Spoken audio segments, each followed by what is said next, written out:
heart is still beating super fast. So today I'm here to talk about Love May Fail by Matthew Quick. I literally just finished the book and came over here to do the review. That's how I usually do them, so you get my raw emotions. I will link some others down below so you can see how I've been heartbroken time after time again by books. This one was no different. And while I say I was heartbroken, I was also extremely comforted by this book, and it was lovely and wonderful, and of course I gave it 5 out of 5 stars. Look at all these things that I dog-eared. Matthew Quick is an absolutely wonderful writer, and I got the opportunity to review this book. It comes out today, June 16th, so go buy it, but obviously first listen to see if you would like it, but I'm sure a lot of people would, and I'm going to explain that to you right now. This book follows Portia Kane, and Portia Kane is this woman who is married to a pornographer who makes millions of dollars doing what he does, but it's very misogynistic, and she's a feminist woman who wants to stand up for her rights, and she's lost her dreams like ages ago. She used to want to write and everything like that, but she's become so comfortable in this life that her husband dictates that she's just so far past it now. One day she catches her husband cheating on her, so she leaves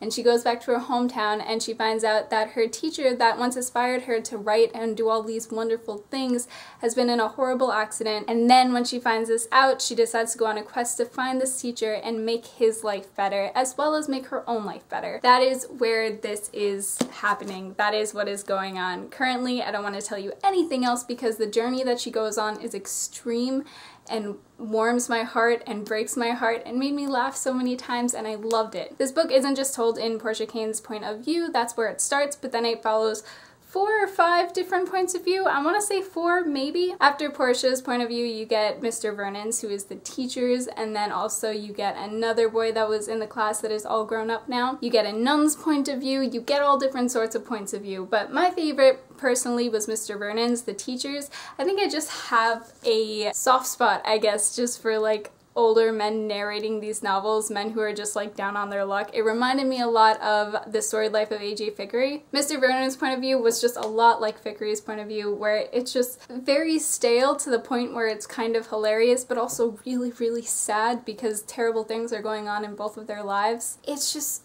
both of these books are so sad and so heartwarming at the same time. It really just got to me. It was so achingly wonderful to read. I sort of forced myself through the last 100 pages because I kept having to put it down. I was like, this is horrible, I can't deal with this anymore. But then something really good would happen, and then something horrible would happen again. If you like The Storied Life of A.J. Thickery, I would highly, highly recommend this book. Both of them quote a lot of literary heroes, per se. This one had a lot of Albert Camus in it, who wrote The Stranger, which is one of my favorite books of all time, so I was extremely happy about that, but he also quotes many other people like Kurt Vonnegut and Mark Twain and Virginia Woolf. If you like Landline by Rainbow Rowell, I would also suggest Love May Fail because the relationships in it are so extreme and intense, but also very raw and real, and something that you would find in your everyday life. I know that the summary mentioned sounds very extreme, but it's not. It turns out to be this extremely real, raw, powerful book.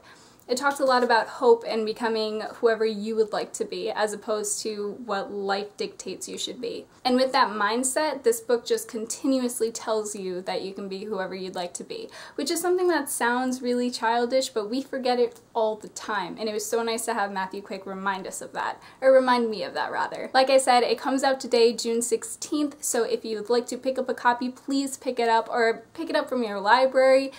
It's really worth reading, and I want to make sure that everybody gets a chance to read it. Like I said, if you enjoyed Landline by Rainbow Rowell or The Storied Life of A.J. Thickery, or also any of John Green's books, I feel like they hold a powerful message like the one that this one holds. So if you're more into young adult and you want to get into an adult book, I think this would be really wonderful as well. Or even if you haven't read any Matthew Quick yet, I think this is the perfect start. I hope you guys are having a wonderful day, a wonderful week, and I will see you soon. Bye!